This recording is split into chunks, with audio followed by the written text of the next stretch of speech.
What kind of kid were you? Small, artsy, ranch kid. Phil,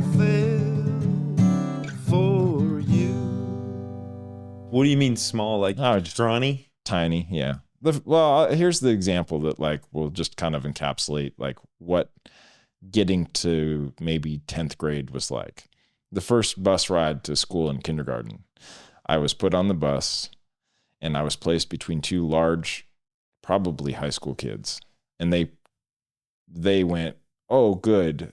We're going to sit you between us and we're going to just crush you the entire ride and torture you because you're this kindergartner." So like that moment for the very first bus ride to school, when I had to start going to school from being a ranch kid by myself, was basically being suffocated and crushed by two giant high school bullies. And then just that's pretty much what surviving school was like until maybe 10th grade. And then I had a way to hide and protect myself, but it was still the same thing. I just had less of it. How did you hide and protect yourself in 10th grade? Art class, theater.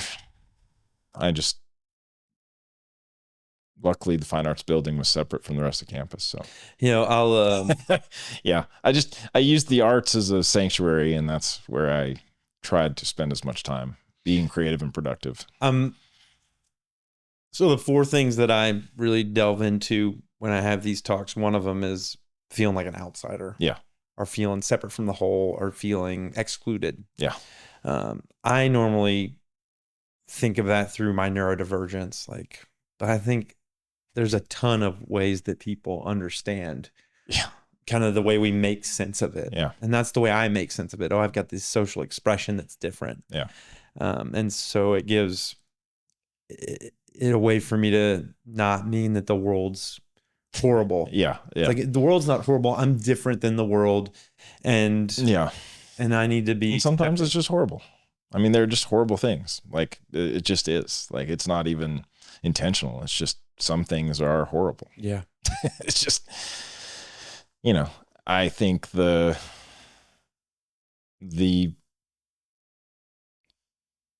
it's rare for someone to go through a long part of their life completely isolated from that, like from awareness or having some kind of something for them that is bad. And sometimes it's a very short season of it, right? You have like one friend that is not your best friend after a while or whatever, or you have one major loss or there's something. But I just know for me personally, every time we moved, it was like a new trauma. It was really a new loss. Restarting, I would finally have a friend. We'd move. I'd start over. It was just constant loss, grief, restarting. I was constantly an outsider. Yeah. Even when I was going to little country schools, I was the ranch kid. And if you're the kids that are in the town, they're like, well, we don't live on a ranch. We don't why are you, rural doesn't mean rancher. Rural means still country life, but with you still live in a town. It's not ranch life. So, I grew up around surviving every day and horses and animals, and that made sense. People were just like, why are you acting this way? They didn't make sense. Not even cruel. I just didn't, I was not socialized. I think for a while, not in a way that was healthy I didn't make things easier for myself because I didn't know how.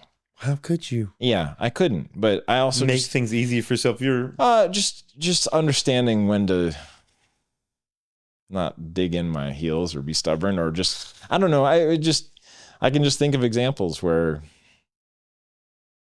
I just knew what I knew. And when people reacted poorly to it, when I was younger, I was just like, I don't know what's wrong with you. Like, why are you acting that way? I just couldn't comprehend that someone would be mad that I could draw. Right. Why would that be held against me? I don't get it. But there's this toxic masculinity or this idea of country life as being men being switchblades and denim pants and fast cars and chin and not artwork. Yeah. But, I think what's weird is that that perception is just as harmful to those areas that are. I look back on it and I think I'm glad I'm me and survived it, because a lot of the people I grew up with didn't come out of it better off. It didn't kill you makes you stronger is something that like irritates me to no end, because what didn't kill you often maims you and harms you for life. If you were lucky enough to not be killed by it and survive and come out the other side better, then great. But that's the rare case. Yeah. And the trauma and the scar, like, it requires work. And I've had to do the work. Like, it was like pulling glass out of my soul to get to a point where I can let some of this go. But that was for my own health. It didn't take outward form. Not really. Like, I think if you're bullied or you have these things, you have the capacity to take everything that's been done to you and apply it just like a sharp weapon or a sharp knife or a scalpel. You can go, oh, I've had a lifetime of what hurts. I can use that effectively. And I was aware of it. I was aware I was strong too, but I didn't get in fights. And I was aware that I could be harmful with my words, and I tried desperately not to be. Yeah. But you still fail at that too. I think of, these Rubik's Cubes are here because I've thought about when you're born, you come out of your mom's like a 2x2 Rubik's Cube with all of them right. Yes. All the yellows at the yellows, and this isn't like that, but all the blues at the blues and whites. Yeah. And you're perfect. And unscrambled, yeah. You're organized. Yeah. And then every time, some stranger kicks you in the face for no reason, there's just like a little turn of like, what is this world about? Yeah. Yeah. And then maybe you say like, is it something wrong with me? Right. Am I ugly? Did I say something? Or maybe your dad is overwhelmed and doesn't meet you in a way that's helpful or loving, and you get a turn. Yeah. And then puberty hits you, and that 2x2 turns into a 3x3. Right. Yeah. And then you have this more complex world, and you're met with this scramble, but now there's extra ones and they're scrambled. And then there's this whole thing. And it feels like they start scrambled.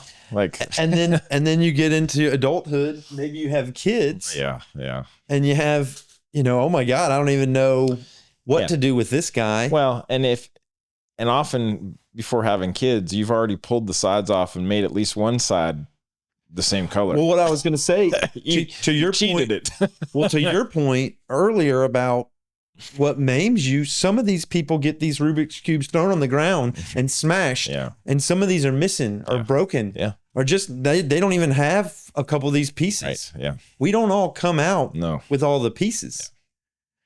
Yeah. I think I have all the pieces, and my seeking journey has been like, how do I organize this cube or this cube? And we're the lucky ones, right? We have probably most of the pieces. Most of the pieces. Yeah. Yeah.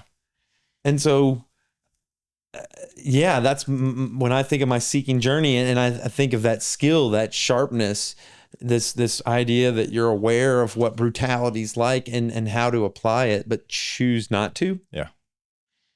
Yeah. And I don't know why I was able to look at situations, and I don't know why I survived it. I just knew that part of it was an overwhelming sense of not making stuff harder for my parents, who had already given up what I felt was too much. Yeah.